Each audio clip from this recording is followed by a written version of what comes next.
Hey, it's the iPhone 7. Now, I promise we're going to talk about the headphone jack, but let's start with something fun. The iPhone 7 is water resistant.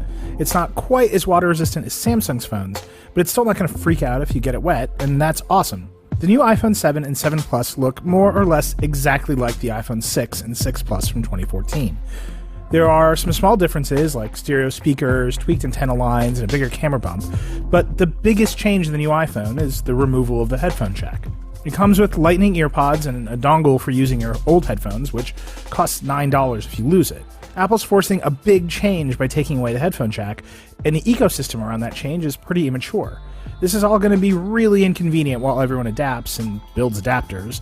Apple's also pushing wireless audio really hard, and I got to try out a pre-production set of AirPods, the new wireless earbuds. I can't review them since they're prototypes, but they worked pretty well, even though every single person I showed them to thought the case looked like dental floss. Apple says it needed to take out the headphone jack so it could add all kinds of other new features to the iPhone 7, like better cameras, the Taptic Engine haptic feedback system, water resistance, and maybe most importantly, a bigger battery. So the real question is whether all that stuff is worth it, and whether it's worth upgrading the iPhone 7 while the world around us is still adjusting to the biggest I/O change in years.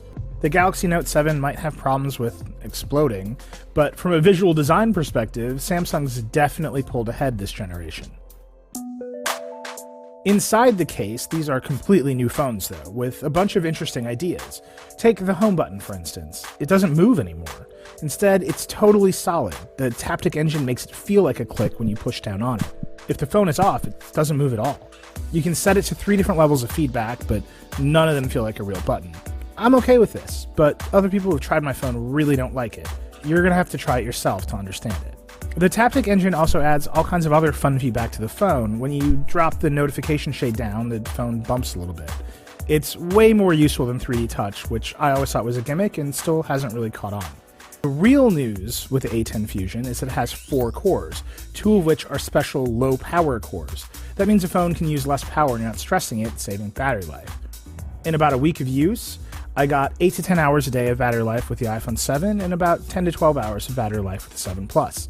That's pretty much what Apple claims, but depending on how much you use your phone during the day, it could be just the same as the 6S. The other big news of the iPhone 7 is the improved camera. It's an improvement over the 6S, but it is not a huge leap, and it's about the same as the Galaxy S7.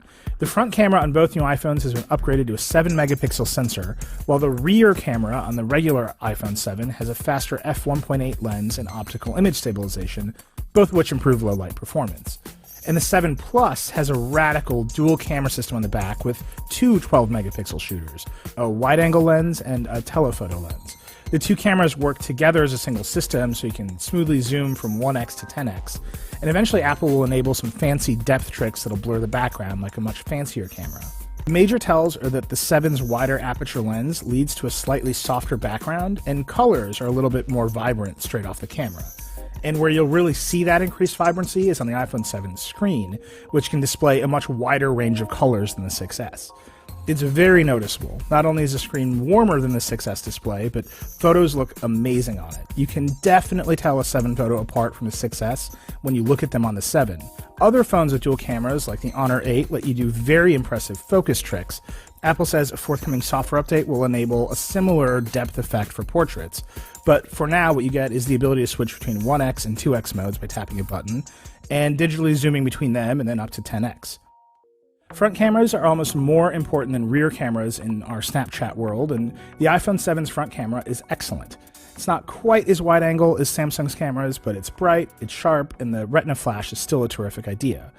The new iPhones run iOS 10, which is a terrific upgrade over iOS 9. It has a slick new version of iMessage with all kinds of new features, a new version of Siri that can be extended by third-party apps, better integration with smart home devices, and a ton of other new stuff.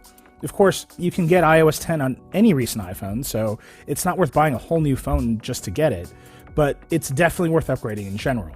The world just isn't ready for the iPhone 7.